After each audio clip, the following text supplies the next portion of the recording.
Bir haqiqatni aytaman. Orzularing nega amalga oshmayapti bilasanmi? Bu taqdir emas. Bu omad emas. Bu sen. Sen katta hayot xohlaysan, lekin kichik odatlarni tashlay olmaysan. Sen mashhurlik xohlaysan, lekin tanqidni ko'tara olmaysan.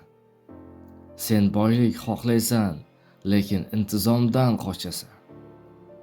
Mana shu ichingdagi qarama-qarshilik seni joyingda ushlab turibdi. Orzu og'ir emas. Uni ko'tara oladigan odam bo'lish og'ir. Hozir senga bir savol beraman. Agar bugun orzu qilgan darajangga chiqsang, hozirgi odatlaring bilan u yerda bir oy yashay olasanmi? Haqiqat shuki, orzu amalga oshmaydi.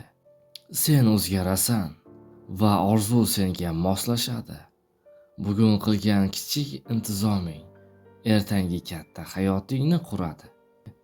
Har kuni 1% yaxshiroq bo'lish bir yil ichida seni butunlay boshqa odamga aylantiradi. Hech kim bir kunda o'zgarmaydi, lekin bir kunda qaror qabul qiladi va qaror taqdirni o'zgartiradi. Tasavvur qil, 1 yil o'tdi.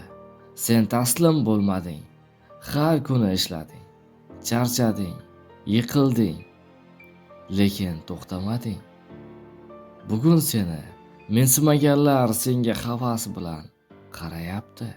Nega? Chunki sen orzuni kutmading. Sen o'zingni o'zgartirding. Eslab qol.